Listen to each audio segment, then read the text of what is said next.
Pemirsa, hari ini 6 terpidana kasus tewasnya Vina dan Eki mengajukan peninjauan kembali atau PK ke Pengadilan Negeri Cirebon, Jawa Barat.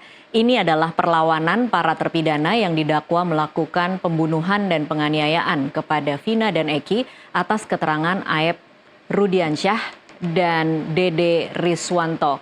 Seberapa besar peluang 6 terpidana ini akan meraih kebebasan dan bagaimana pula nasib Sudirman, terpidana yang hingga kini tidak diketahui keberadaannya. Perlawanan Jaya dan kawan-kawan meraih kebebasan menjadi pembahasan dialog NTV Prime sore ini bersama sejumlah narasumber yang sudah terhubung melalui Zoom. Yang pertama ada Jutek Bongsu, kuasa hukum 6 terpidana, Asmi Syahputra, pakar hukum pidana Universitas Trisakti, dan juga ada Beni Indrayana, kakak dari Sudirman. Selamat sore Mas Beni, selamat sore Pak Asmi dan Pak Jutek. Selamat sore juga. Sore, saya ke Pak Jutek Bongso dulu ya. Untuk saya ingat bagaimana Anda selalu mengatakan Anda akan sangat hati-hati sekali dalam mengajukan PK. Kemudian Anda merapatkan dengan seluruh tim pengacara yang jumlahnya puluhan sebelum Anda mengajukan PK. Jadi hari ini apakah kemudian bisa dikatakan memang sudah yakin dan percaya diri untuk PK ini akan dikabulkan, Pak Jutek? Baik Mbak Tasya, selamat sore para pemirsa sekalian. Betul, hari ini tadi saya dan teman-teman dari jam 10 pagi berada di Pengadilan Negeri Cirebon untuk mendaftarkan PK bagi 6 terpidana yang masih mendekam di lapas Kebonwaru dan juga di Lekong. Terkait hal ini bukan soal PD dan atau merasa yakin, ya, tetapi kami merasa sudah cukup ya sebagai penasihat hukum dan kuasa hukum bagi para terpidana. Tentu kami melihat bahwa sangat kami meyakini ya dari versi kami dengan bukti novum yang kami hadirkan ini dapat membebaskan mereka. Dari novum, kekeliruan hakim atau hal yang bertentangan di dalam putusan satu dengan yang lain sesuai dengan pasal 263 ayat 2 KUHP itu dapat kami sampaikan, dan ini kalau kami uraikan panjang sekali. Jadi saksi dan saksi ahlinya yang akan kami hadirkan pun nanti itu lebih dari 50 orang yang kami sudah daftarkan. Jadi nanti kita lihat saja di pengadilan pemeriksaan di PK yang rencananya mungkin 2-3 minggu ke depan. Kita akan hadirkan dan kita akan berjuang semaksimal mungkin untuk menegakkan keadilan bagi para terpidana. Bila mana apa yang kami yakini ini bahwa mereka bukan pelaku dari pembunuhan Eki dan Vina di Cirebon. Begitu Mbak Tasya. Baik, Pak Jutek mengapa langsung maju sekarang, tidak menunggu PK-nya Sakatatal keluar hasilnya dulu? Kami melihat bahwa bukti yang kami miliki sekarang ini saja, kami sangat yakin bahwa itu sudah cukup, bahkan lebih dari cukup untuk membebaskan atau menyatakan mereka ini bukan pelaku dari peristiwa di 27 Agustus 2016 yang lalu. Tadinya kami mau menunggu naik sidiknya dari laporan kami di Bareskrim terkait dengan laporan kepada Rudiana, Aibtu Rudiana maupun kepada Dede dan Aib, dan juga terhadap Pasren dengan Kavi. Tapi kami rasa dengan novum yang ada, kami sudah sangat yakin dari kuasa hukum dan penasihat hukum, kami sudah sangat yakin bahwa ini akan membebaskan mereka dan menegakkan keadilan di Indonesia ini, gitu Mbak Tasya. Oke, baik. Saya ke Mas Beni dulu. Beni Indrayana ini adalah kakak dari Sudirman. Ini menjadi satu-satunya terpidana dalam kasus tewasnya Vina dan Eki yang tidak mengajukan PK karena keberadaannya tidak diketahui. Mas Beni mungkin bisa diceritakan terakhir kali ketemu dengan Sudirman, seperti apa yang diceritakan oleh Sudirman kepada pihak keluarga? Halo, ya. Halo. Iya, silakan Mas Beni. Ya, kalau untuk pribadi saya ya, Mbak, itu Sudirman itu terakhir sama saya sebelum Lebaran. Nah, itu pas Mei awal-awal penangkapan Peggy itu 20 Mei ya, 21 atau 2000 berapa ya. Nah, itu saya sama keluarga ke lapas itu udah nggak ada Sudirman tuh, ke lapas Cirebon. Jadi tidak bisa menemui Sudirman. Kalau sekarang ini ketika keluarga datang ke Mapolda Jawa Barat, apa jawaban dari polisi tentang keberadaan Sudirman? Penjelasan dari penyidik kepada keluarga seperti apa, Mas Beni? Waktu itu pernah ke Polda Jabar tuh sama tim Pradi dan sama kedua orang tua yang 6 terpidana itu ke situ. Jadi saya bertemu, cuman pas waktu itu tidak bisa bertemu, katanya harus ada janji dulu dari dirsnya. Sampai sekarang pas waktu itu, Sampai sekarang berarti sudah berapa lama terakhir? Karena saya tahu ayah dan ibu Mas Beni sempat bertemu ya dengan Sudirman terakhir itu pada 28 Juni 2024. Iya. Iya. Iya betul Mbak. Pada saat itu kondisinya Sudirman seperti apa? Kondisi Sudirman kalau pribadi saya nggak tahu, soalnya orang tua yang masuk. Nah, Orang ibu tua sama tidak cerita bapak ke Mas itu- Beni seperti apa kondisi Sudirman? Ya kalau sesuai fisik kan kita nggak tahu, kata bapak. Jadi mau ngobrol aja nggak bebas, dikelilingi banyak polisi, kata bapak sama ibu. Jadi mau ngobrol aja dialihin ke sini, dialihin ke sana. Jadi menurut bapak sama ibu. Nah, untuk kondisi Sudirman kan pas kemarin ketemu itu pakai sweater ya, jaket. Jadi nggak tahu fisiknya itu gimana. Baik, jadi ini total sudah 1 bulan lebih ya keluarga kesulitan untuk menemui Sudirman. Iya betul Mbak. Baik, ada informasi bahwa ada peralihan pengacara, benar seperti itu Mas Beni? Ya, pas waktu itu dapat kabar itu si Sudirman itu udah dapat pengacara. Keluarga Nah, itu tahu juga- tidak siapa pengacara yang kini mendampingi Sudirman?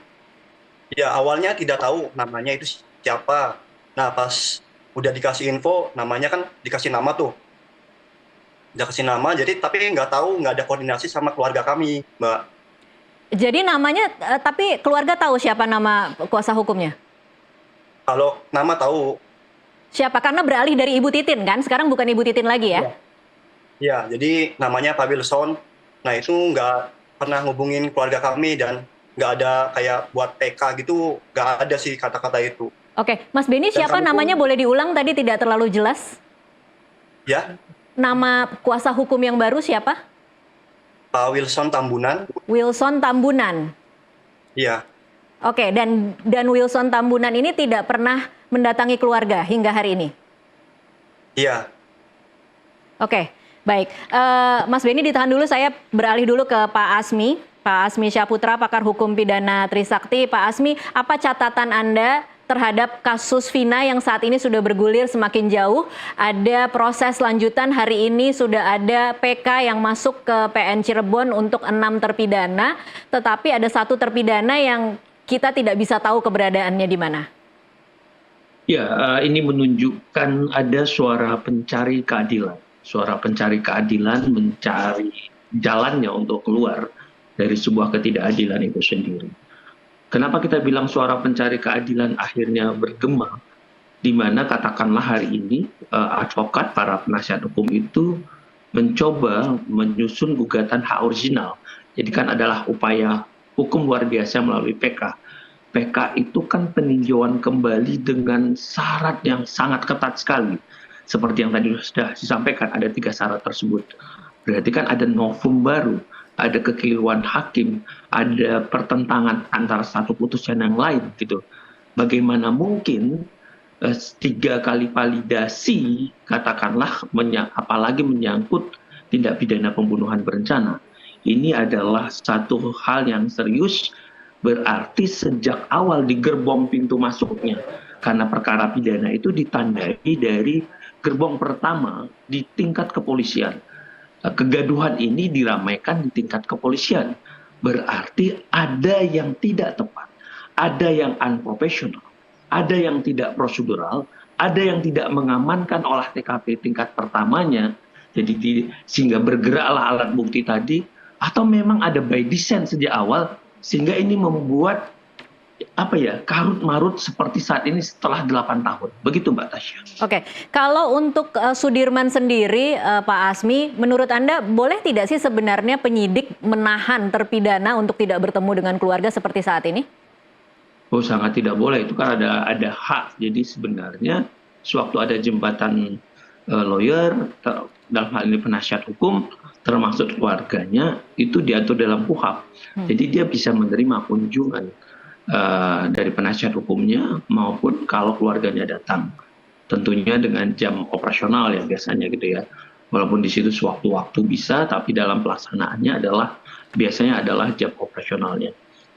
Sewaktu ini ditahan tidak boleh berkunjung, berarti kan tidak salah akhirnya penafsiran bisa liar gitu loh. Kenapa tidak terbuka? Seharusnya sih ini semakin mendekatkan, karena sebenarnya peristiwa pidana ini adalah ingin mencari kebenaran yang sebenar-benarnya, kebenaran yang selengkap-lengkapnya. Jadi daripada kita berdialektika, kan lebih bagus didekatkan saja. Iya. Apa sih dibenturkan sewaktu misalnya katakanlah terpidana ini ketemu dengan keluarganya, keterangan terbarunya apa, sehingga bisa membuka tabir. Terus kalaupun ada penggantian terhadap pengacaranya tadi, apalagi yang ditemukan.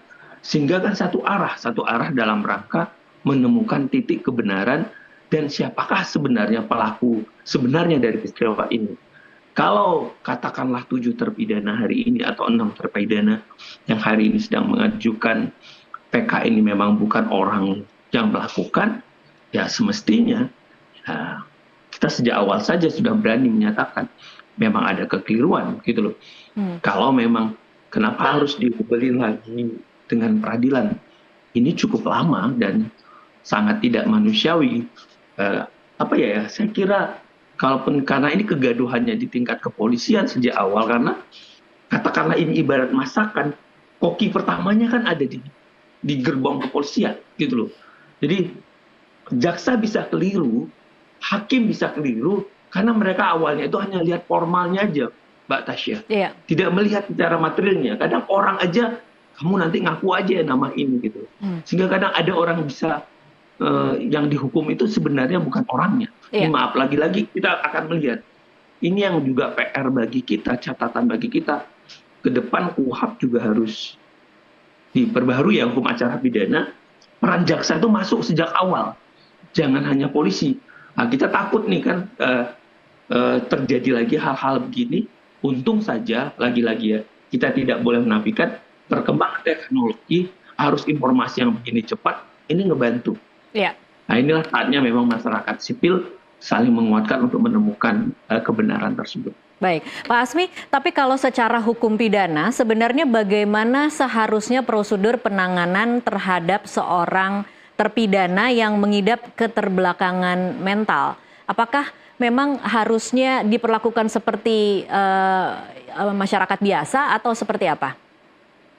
Ya tentu, kalau memang secara catatan medis terhadap orang-orang yang katakanlah ada keterbatasan, tentu punya keistimewaan dari pendampingan tim kesehatan, dari pendampingan mungkin penerjemah, mungkin pendampingan yang bikin tenang segala macam, sisi psikolog, mungkin penasihat hukumnya, dari setiap tahapannya itu, supaya konsistensinya itu terjaga, supaya keterangannya itu juga terjaga, gitu loh. Baik. Ya lagi-lagi, ini kan sebenarnya kaitannya dengan kenapa Sudirman.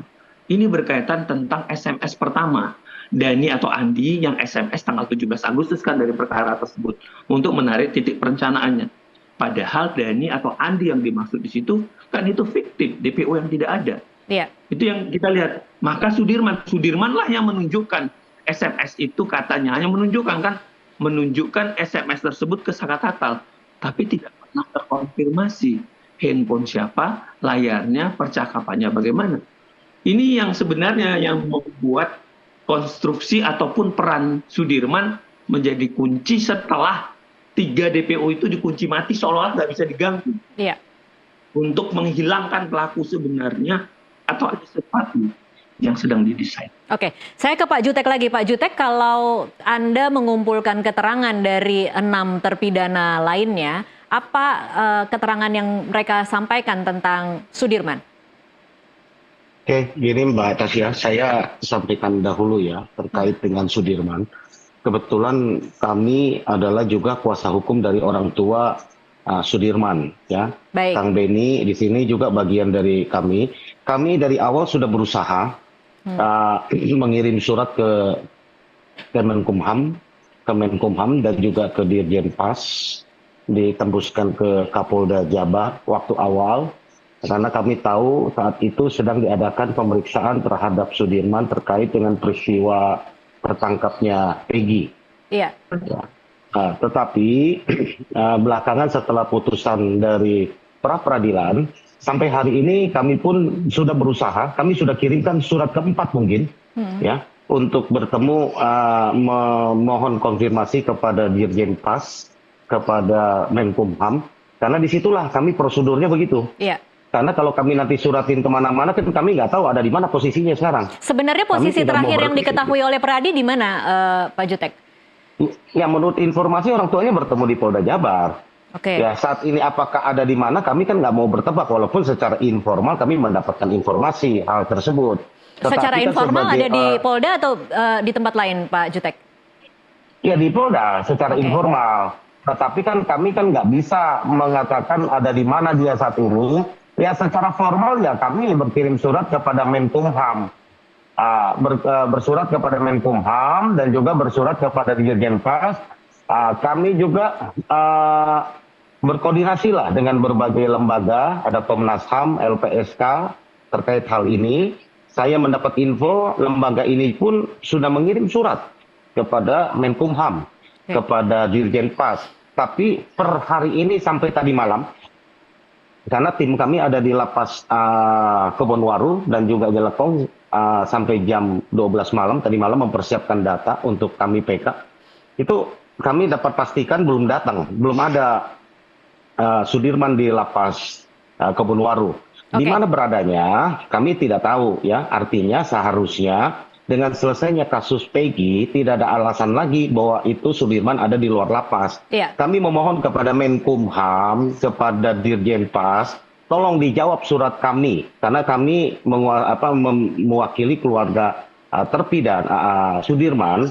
Mereka ingin bertemu dan kami pun ya secara formal kan kami tidak tahu, kami hanya bisa memohon. Ini tanggung jawab ini ada di Dirjen Pas, di Menkumham. Oke. Kami kejarnya ke sana. Terkait dengan pengakuan para terpidana tentang bagaimana Sudirman, ya mereka terakhir bertemu dengan Sudirman, pengakuan mereka waktu kasus pemeriksaan di Polda ya terhadap Peggy Setiawan itu. Itu Mbak Tasya. Oke, proses sulit bertemu dengan terpidana ini kan sebenarnya juga sempat dialami ya oleh Pak Jutek dengan 6 terpidana yang saat ini. Tetapi kemudian setelah disurati, akhirnya bisa bertemu. Kalau bisa dibandingkan prosesnya, apakah ini sudah lebih lama daripada sulitnya bertemu 6 terpidana atau seperti apa Pak Jutek? Iya. Pertama juga kepada 6 terpidana ini kami mendapatkan kuasa daripada keluarga. Ketika nggak bisa kami menemui mereka di lapas, kami bersurat ke Menkumham, ke Dirjen Pas, dan ke Kakanwil Jawa Barat. Alhamdulillah kami dapat respon yang cukup baik dari Menkumham, dari jajarannya, termasuk dari Kanwil Jawa Barat. Termasuk tadi malam pun, setiap ada kegiatan, setiap ada ini, kami koordinasi cukup baik. Tetapi entah gimana untuk yang Sudirman ini, saya pun nggak tahu. Setiap tanya mereka nggak bisa jawab seperti bungkam. Saya pun aneh.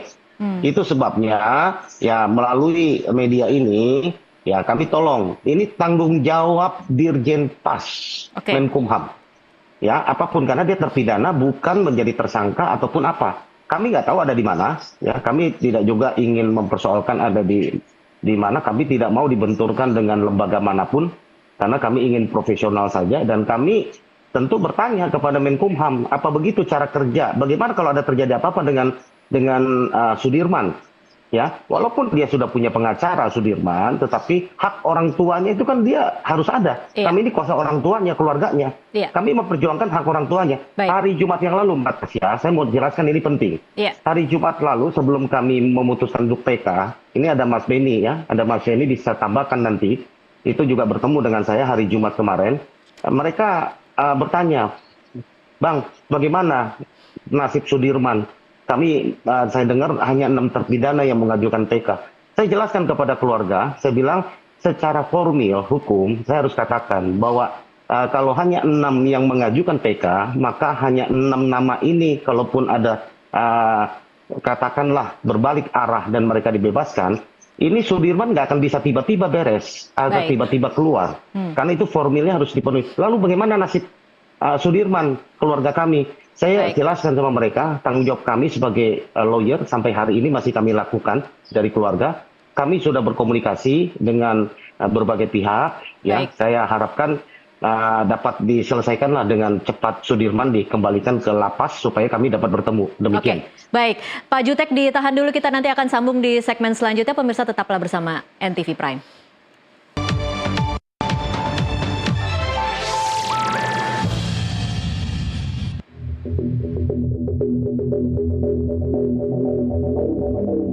Hadi Saputra, Supriyanto, Eka Sandi, Rivaldi Aditya Wardana, Jaya, dan Eko Ramdhani. Inilah 6 terpidana kasus Vina dan Eki yang mencari keadilan. Sejak 2016, mereka dipenjara dengan dakwaan terlibat dalam kematian Vina dan Eki. Mereka diputus bersalah dengan pasal pembunuhan berencana. Vonisnya seumur hidup. Setelah Dede Riswanto mencabut keterangan tahun 2016 dan mengaku telah memberikan keterangan palsu, Secerca Harapan terbit. Perlawanan meraih kebebasan dimulai. Hari ini, 14 Agustus 2024, ke-6 terpidana mengajukan peninjauan kembali atau PK ke Pengadilan Negeri Cirebon. Tidak tanggung-tanggung, tim kuasa hukum menyiapkan para saksi dan ahli serta novum atau bukti baru. Mereka ingin membuktikan jika bukan pembunuh Vina dan Eki seperti yang didakwakan. Tim jurnalis NTV melaporkan. Ya, pemirsa, kita lanjutkan perbincangan masih bersama dengan Jutek Bongso, kuasa hukum 6 terpidana kasus Vina dan Eki, kemudian ada Asmi Syahputra, pakar hukum pidana Trisakti, dan juga Beni Indrayana, kakak dari salah satu terpidana yaitu Sudirman. Saya kembali lagi ke Mas Beni Indrayana. Mas Beni, saya ingin tahu untuk nama Wilson Tambunan yang dikatakan sebagai kuasa hukum baru untuk Sudirman. Keluarga pernah bertemukah? Pernah ada kontaknya kah yang diberikan kepada pihak keluarga? Kalau kontak sih ada ya Bu ya. Tetapi kalau kontak ada, tetapi itu nggak pernah menghubungi pihak keluarga ke kami tuh. Jadi kita nggak tahu ada masalah PK atau enggaknya juga tidak pernah dikabarin. Oke, kalau keluarga mengontak itu jawaban dari kuasa hukum seperti apa, Mas Beni?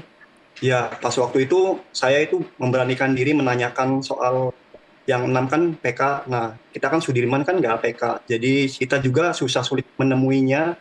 Pas saya tanya soal PK itu masih bilangnya jadi pengakuan Sudirman itu yang Sudirman tahun 2016 itu masih dibawa-bawa. Nah, itu masih pengakuan-pengakuan memperbuati.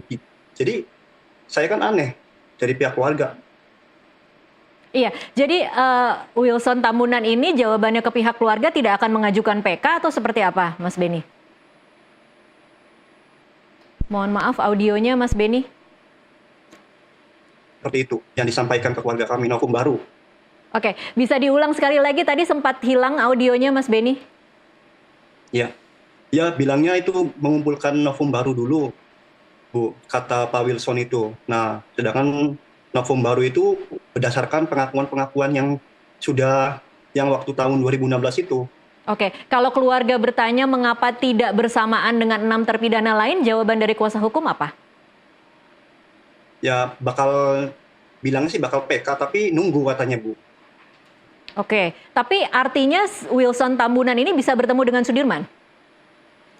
Kalau masalah ketemunya sih mungkin bisa, tapi untuk keluarga nggak bisa Bu. Oke, tapi setiap saat keluarga mengontak kuasa hukum direspon, dijawab, Mas Beni? Ya dijawab. Dijawab, Cuman oke. kalau menurut saya sih gimana ya Bu ya, kalau yang ini kan baru ini ya Pak Wilson itu saya bingung Mbak. Jadi kitanya ngobrol bener tapi dianya selalu mengarahkan ke yang salah. Hmm, iya. Jadi agak sulit karena memang keluarga tidak bisa bertemu dengan Sudirman ya. Iya. Oke, Mas Beni, kalau kontak terakhir Mas Beni sendiri dengan Sudirman, apa cerita dari Sudirman ke Mas Beni? Karena saya sempat dengar Ya, ada informasi soal sempat disiram air panas, itu ke Mas Beni atau Ya. bukan? Seperti apa? Mungkin bisa diceritakan lengkapnya Mas Beni. Iya, jadi pas awal Bapak nengok itu tanggal 28 Juni itu sama Ibu, Sudirman itu minta ke Bapak suruh aktifin WA saya. Jadi saya sempat blokir sih WA itu pas waktu awal Pak Polisi ngasih nomor Sudirman, mengatasnamakan Sudirman, tapi saya nggak percaya. Pas saya buka, Sudirman itu WA. Nah, menanyakan, ini saya susah ketemu kakak katanya gitu. Nah, katanya pas penangkapan Peggy itu sempat disiram dan dipaksa. Sudirman itu mengakuinya, suruh mengakui, dan Sudirman ya nggak kuat. Ini ceritanya melalui WA. Iya, Oke, kalau boleh tahu Mas Beni, kondisi dari Sudirman itu bisa bercerita dengan mudah dipahami oleh orang? kalau Sudirman, Iya, Sudirman kan kita tahu kondisi medisnya ada keterbelakangan mental. Seperti apa kemudian ketika Sudirman itu bercerita kepada orang lain, apakah memang bisa runut dan bisa dimengerti dengan mudah? ya kalau Sudirman itu jadi gini, Mbak. Kalau posisi Sudirman itu siapa yang di depan itu, jadi kalau A, dia nurut A gitu. Jadi tetap berubah-ubah. Tapi kalau misalkan pendirian dia tidak melakukan, itu tetap tidak melakukan. Tapi kalau diarahkan dengan yang salah, dia secara dipaksa gitu ya. Dia nurut. Oke, ada tidak kata-kata bahwa setelah disiram air panas itu memang ada perintah untuk bercerita dengan versi tertentu untuk kasus tewasnya Vina dan Ya. Eki? Seperti Ya, apa Mas gimana, Bu? Beni? Tadi bilang, Oke, Mas Beni, ada tidak cerita dari Sudirman bahwa ketika disiram air panas itu ada permintaan untuk menceritakan versi tewasnya Vina dan Eki dengan versi tertentu?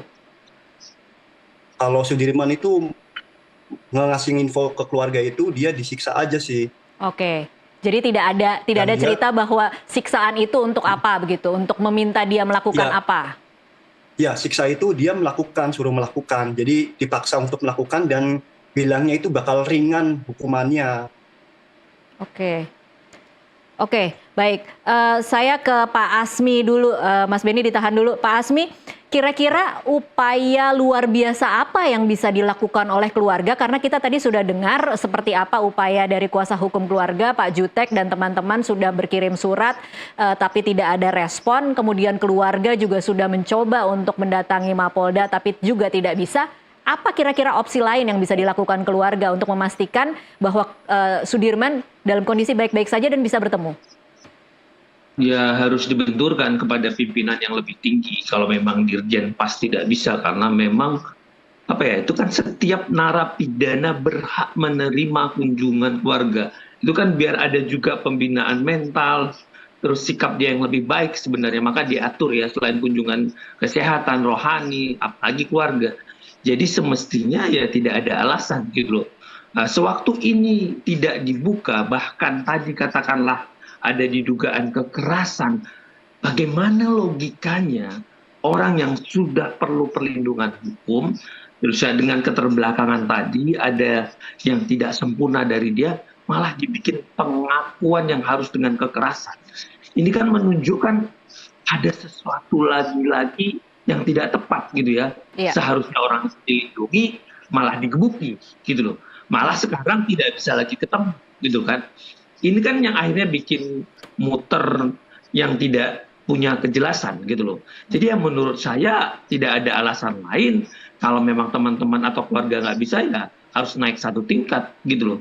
Kalau memang perlu menterinya juga nggak bisa kalah sampai dirjen, juga nggak bisa menteri, ya harus juga sampai supaya memang bisa ditemukan dengan keluarganya Mbak gitu. Nanti tiba-tiba sakit saja, sakit gawat terus meninggal aja, menghilangkan lagi dan segala macam dengan alasan yang yang bisa saja keadaan-keadaan ini dibuat ataupun karena ya wajar saja akibat konstruksi hukum yang memang tidak jelas seperti yang saya bilang tadi, kedudukan Sudirman yang betul-betul menjadi penyangga di antara pelaku utama dan menarik teman-teman 6 terpidana lain. Sehingga kalau saja Sudirman bisa memberikan keterangan dengan tegas lagi bahwa tidak ada kejadian itu, tidak ada peristiwa itu, ya tapi seperti yang tadi kakaknya bilang, kakaknya sudah sampaikan, dia tergantung siapa orang diomongin sama dia. Terus cenderung bisa gampang dijanjikan sesuatu. Nanti kamu perkaranya akan dimudahkan, ada segala macam. Ya kita kalau ini memang pelakunya ya tidak jadi persoalan. Tapi kalau ini bukan pelakunya, lagi-lagi ini sangat tidak manusiawi tentunya, Mbak. Baik, Pak Jutek mungkin kira-kira ada ide lain untuk bisa memaksa bahwa keluarga bisa bertemu dengan Sudirman?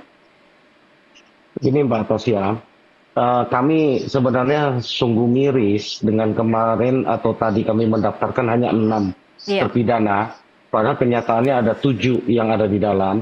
Secara informal sebenarnya saya pun sudah berkomunikasi dengan kuasa hukum Sudirman. Jadi Pak Jutek sempat komunikasi dengan Wilson Tambunan ya? Ya sudah sempat ya. Jadi ya apa yang disampaikan Mas Beni itu betul. Dia juga sampaikan ke saya bahwa Sudirman pun akan mengajukan PK. Dia hanya mencarikan novum. Saya tanya kenapa nggak sekarang, ya itu kan strategi dari masing-masing kuasa hukum ya. Kalau memang betul dia mau mengajukan PK itu kan baik. Ya soal itu urusan nanti lah, soal urusan yang PK itu. Tetapi yang sekarang ini ada hak keluarga untuk bertemu dengan anaknya. Itu merupakan klien kami, ya orang tuanya. Mereka datang kepada kami. Kami pun sudah tidak maulah melakukan sesuatu yang sangat katakan ekstrim atau apapun gitu ya. Kami melalui prosedur.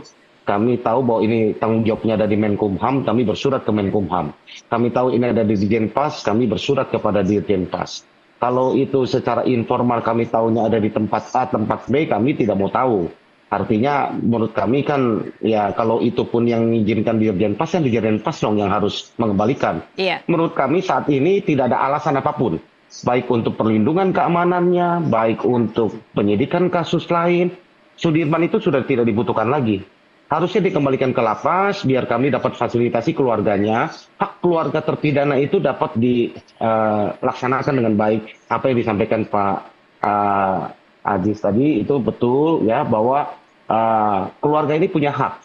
Kami sudah suarakan, kami sudah meminta koordinasi berbagai lembaga. Nah, menurut saya saat ini kita bersama-sama ya untuk mengembalikan hak keluarga Sudirman untuk dapat bertemu dengan orang tuanya, dapat bertemu dengan keluarganya. Ya, saya sebagai kuasa hukum dari keluarga terpidana Sudirman ini juga mempunyai keterbatasan. Ya kami kan nggak bisa berjalan berdasarkan isunya ada di A lalu kami suratin, kalau ternyata enggak kan salah nanti. Ya atau misalnya kami tahu di mana di B kami suratin kan salah. Karena kami tahu ini tanggung jawabnya ada di Dirjen Pas dan di Menkumham, itu yang kami kejar ke sana. Demikian Mbak Tasya. Pak Jutek, dan mungkin ini pertanyaan untuk Pak Asmi juga ya, tapi dengan kondisi Sudirman yang punya keterbelakangan mental, apa tidak bisa keluarga kemudian meminta peralihan kuasa hukum agar kemudian bisa dibarengi mengajukan PK-nya? Pak Jutek? Ya, saya rasa gini, itu kan hak dari Sudirman ya, kepada dia bebas menentukan siapa kuasa hukum dia. Kalau orang tuanya menunjuk kami, tapi bukan serta-merta Sudirman harus mengikuti keinginan orang tuanya. Seperti 6 terpidana lain dari keluarganya, kami masuk di dalam, kami tanya apakah mau dibantu, dan kami dari Pradi di bawah pimpinan Profesor Dr. Otto Hasibuan, kami diutus, kami mau sampaikan demikian ABCD, dan tim hukum Pradi diterima dengan baik. Ya, saya sebagai koordinator tim hukum Pradi yang ditugaskan dalam kasus ini, tentu sekali lagi berharap kepada Menkumham, Dirjen Pas, tolong ya jangan sampai miris nanti 6 terpidana akan bebas kalau nanti dikabulkan PK-nya. Saka Tatal akan dipulihkan nama baiknya. Sementara Sudirman baru-baru akan mengajukan PK. Dan ini sungguh ironis nanti secara mental. Tolong dipertimbangkan. Saya juga sudah sampaikan kepada kuasa hukumnya, Pak Wilson tadi disampaikan ya. Dan memang dia janji bahwa dia akan melakukan PK. Ya kita tunggu. Tapi saat ini sekali lagi kami hanya punya kepentingan bahwa keluarganya ingin bertemu. Keluarganya ingin bertemu supaya bebas. Dan supaya dapat bertemu bukan hanya bapak dan ibunya, keluarganya kan banyak. Ada kakaknya, ada adiknya, ada ponakannya, itu kan keluarganya. Jadi jangan asosiasikan bahwa keluarganya itu hanya ayah dan ibunya. Ini yang salah, ya kan? Tentu kalau di lapas ya bisa didampingi keluarga dan kita bisa lihat apa yang sesungguhnya terjadi. Saya juga baru dengar batas ya, apa yang disampaikan tadi Mas Beni, ya. Kami kan hanya dengar sepintas-sepintas gitu kan, ya sungguh ironis gitu kan menurut kami. Makasih. Baik, Pak Asmi mungkin bisa memberikan tambahan sebelum kita break. Ya, saya kira akan sulit kalau memang mau ganti PH kalau tidak ada ruang lain. Jadi Sudirman itu kan harus ada didampingi keluarganya dulu. Jadi kalaupun ada penggantian, Sudirman tidak ada pilihan. Karena dia akan mendengarkan suara lain untuk dia dapatkan informasi lain gitu loh. Seharusnya terlepas dari ini adalah teknik dan strategi pengacara masing-masing, menurut saya ini adalah momen seharusnya bisa serentak gitu loh, toh tujuannya adalah sama gitu loh.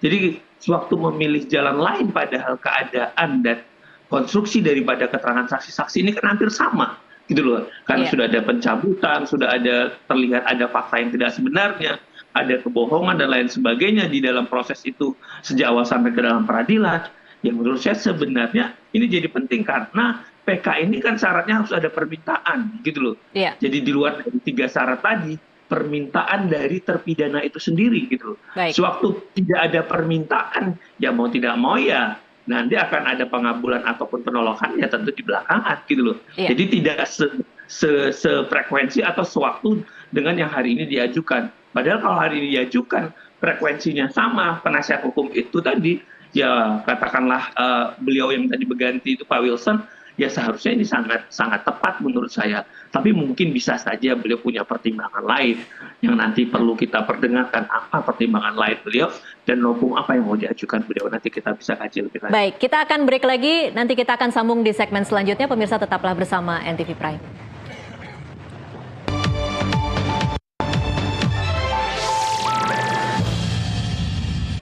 Ya pemirsa, terima kasih Anda masih terus menyaksikan NTV Prime. Ini adalah segmen terakhir dalam perbincangan kita kali ini. Saya kembali lagi ke Pak Jutek. Pak Jutek masih bersama kami. Pak Jutek, kita bahas sedikit soal novum. Tadi Anda bilang novumnya banyak sekali, bisa panjang kalau dibahas. Tapi kalau boleh disederhanakan, novum terkuat yang Anda miliki untuk 6 terpidana ini apa saja? Oke, Mbak Tasya. Kami memiliki novum yang kami hadirkan tentu yang sudah sering tampil, sudah dibahas di media ya, tentang pencabutan keterangan dari Dede. Kita tahu peristiwa ini kan atas kesaksian Dede dan Aep yang dikuatkan oleh Liga Akbar. Dede sudah mencabut, menyatakan tidak pernah terjadi peristiwa kejar-kejaran, pengeroyokan, penusukan, pelemparan batu.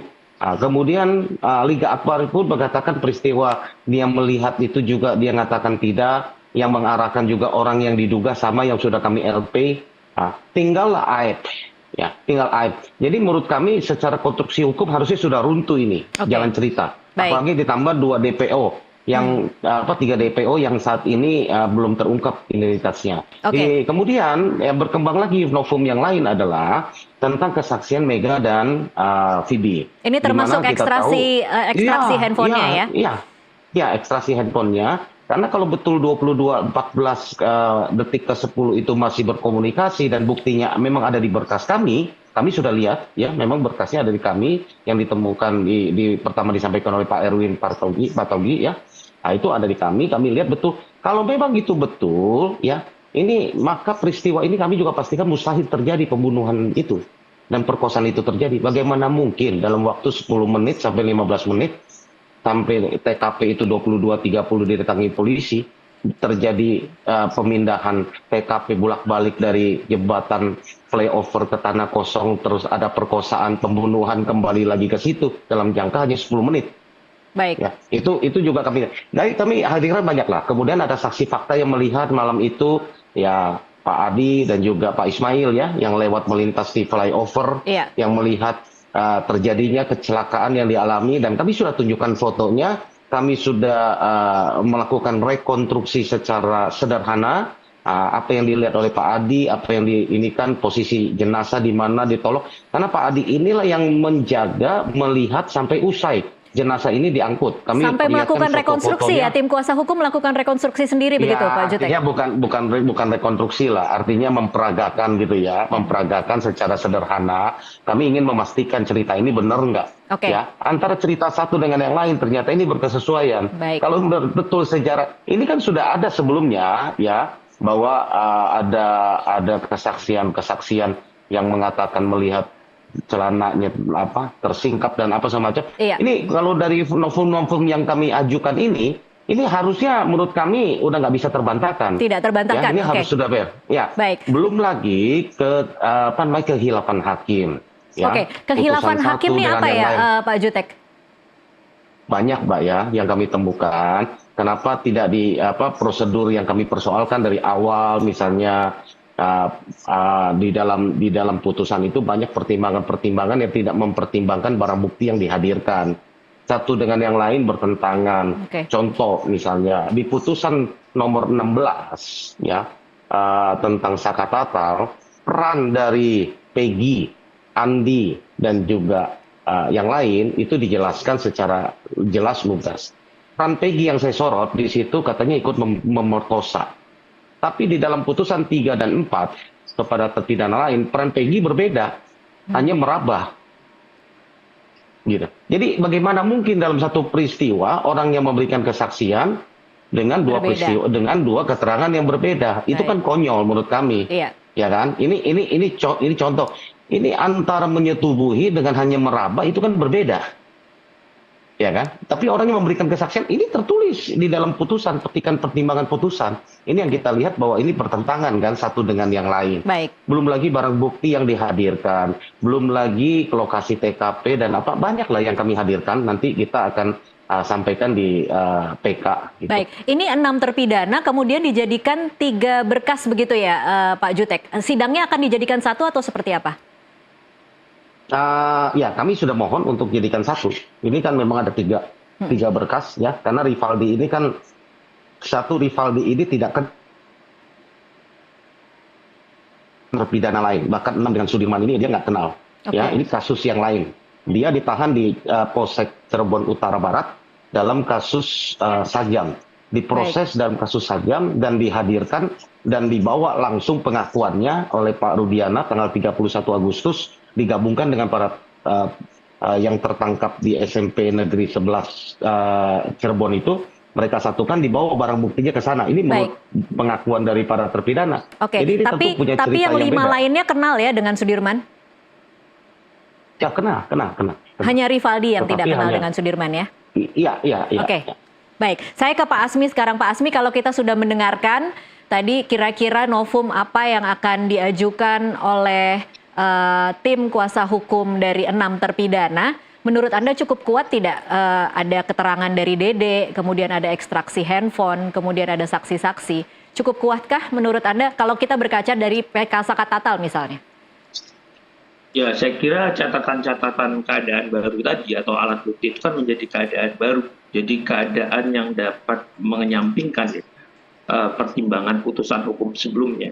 Karena pada pertimbangan dan putusan hukum sebelumnya kan tidak seperti apa yang disampaikan dalam permohonan PK, gitu loh. Kalau tidak muncul, ya tentu sangat beralasan. Ini kan hampir sama dengan Saka Tatal, gitu ya. Ada kemiripan-kemiripan yang bahan yang mau diajukan atau keadaan barunya hampir sama dengan diajukan 5 terpidana saat ini. Sekaligus ini, jadi tentu ya, walaupun nanti ini Pengadilan Negeri Cirebon menerima dan diteruskan oleh ke Mahkamah Agung tentunya untuk menguji apakah ini dapat diterima atau ditolak permohonan PK dimaksud. Tapi saya ingin menambahkan dari 2 PK ini, jadi dari 1 prapit yang diajukan dan 2 PK yang diajukan terpidana ini, kan nampak menunjukkan satu masalah yang lebih lanjut atas kasus 8 tahun ini. Apa artinya? Artinya berarti ada kejanggalan dari awal dalam proses peristiwa ini. Ada kejanggalan, unprofesional, tindakan-tindakan yang tidak prosedural dan lain sebagainya. Artinya penguncinya adalah, kalau kita bilang tabirnya, ini kan ada dengan 3 lapisan.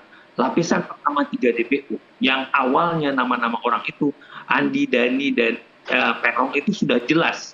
Tiba-tiba kok belakangan di bulan Mei, kepolisian menyatakan buktinya tidak cukup, bahkan nama itu diduga fiktif. Bagaimana mungkin 8 tahun yang lalu itu dinyatakan sudah jelas peran-perannya, tiba-tiba hari ini 3 DPO itu dinyatakan fiktif. Kedua, lapisan kedua, dilapis dengan keterangan peristiwa ini dengan katakanlah Sudirman yang keadaan jiwanya disabilitas. Gitu loh. Yang sebenarnya di dalam hukum pidana juga diragukan keterangan-keterangan yang dengan kualitas keterangan dalam keadaan jiwa yang disabilitas karena berubah-berubah. Ketiga, barulah dilapis dengan sangat fatal perkara anak. Ini kan split lagi. Jadi seolah-olah hanya memainkan peran Sudirman dan Saka Tatal, terus beberapa terpidana 6 ini mau nggak mau ngikut. Tidak ada pilihan lain. Hari ini yang lagi dibela oleh teman-teman tadi ya, Jutek CS, inilah saya kira gara-gara apa ya? 2 itu. Gara-gara keterangan si Sudirman dan Saka Tatal. Saka Tatal dijanjikan karena perkara anak mungkin hukumannya lebih ringan, Sudirman mungkin dijanjikan juga lebih ringan. Tapi kan nyatanya jelas, tuntutannya adalah hukuman mati, dijatuhkan hakim itu adalah seumur hidup. Ini yang tidak didapatkan mungkin Sudirman. Sudirman mungkinlah hari ini berpikir, ya udahlah karuan saja untuk menunjukkan kebenaran tersebut. Sayangnya kenapa dia tidak dipertemukan. Nah inilah, kalau mau terbuka inilah saatnya. Teman-teman kepolisian, kejaksaan, peradilan untuk membuka. Sehingga tahu siapa sih yang mendesain ini. Jadi kita-kita yang katakanlah siapapun teman-teman penegak hukum yang nggak terlibat, ya kita bisa tahu, oh ini rupanya ada ini rupanya ada keadaan begini. Ini ternyata orang ini dan bisa di titik ini. Baik. Ini kan yang mau dicari oleh hukum itu ini Mbak Tasya. Iya, itu yang ditunggu-tunggu juga oleh publik selama 3 bulan ini Pak Asmi. Iya, baik. Terakhir saya ke Mas Beni. Mas Beni, kalau boleh menggambarkan kira-kira apa yang jadi keinginan keluarga saat ini dan akan sejauh mana upaya keluarga untuk bisa bertemu dengan Sudirman? Ya, untuk pertama keluarga ya Bu ya. Jadi kita mau bertemu dulu sama Sudirman. Nah, ini mau bertemu ini keluarga mau menanyakan sesuatu apa yang terjadi. Nah, untuk yang kedua, kita kalau udah memasuki Sudirman, udah pindah ke lapas dan bisa ngobrol. Nah, kita untuk mengajak Ibu Titin. Soalnya Ibu Titin itu dan tahu berkas-berkasnya semuanya dan sama tim Peradi juga. Nah, untuk kedepannya saya ya pengen mengajukan PK sama tim Peradi dan Ibu Titin. Oke, jadi keluarga sebenarnya ingin kuasa hukumnya kembali lagi ke Bu Titin, begitu? Iya, soalnya yang punya berkas itu Bu Titin, semuanya yang lengkap. Dan nanti dibarengin sama Peradi juga. Oke, ada rencana mungkin bertemu dengan pihak-pihak tertentu untuk bisa membantu keluarga bertemu dengan Sudirman dalam waktu dekat, Mas Beni? Ya, mungkin mau bertemu sama siapa ya, saya bingung ya. Mungkin berharap itu untuk ya Wakapolri, saya minta mohon lah buat Sudirman itu pindah ke lapas Cirebon, biar kalau di Bandung itu saya jauh. Ya maaf lah, soalnya kita kan orang yang biasa ya, butuh ke sana juga butuh ongkos. Jadi ya kita berharap pindah ke lapas Cirebon dan bisa bertemu dan berbicara inilah sejujur-jujurnya. Sudirman itu ditemuin ya. Baik, semoga cepat bisa bertemu dengan Sudirman ya Mas Beni. Nanti kita sama-sama menantikan dan kita sama-sama dorong dan kawal kasus ini agar kemudian Sudirman bisa bertemu dengan pihak keluarga. Terima kasih Mas Beni, terima kasih Pak Asmi dan juga Pak Jutek untuk waktunya bersama kami di NTV Prime. Mbak. Pemirsa tetaplah bersama NTV Prime. Usai jeda kami masih akan kembali dengan sejumlah informasi lainnya. Sesaat lagi.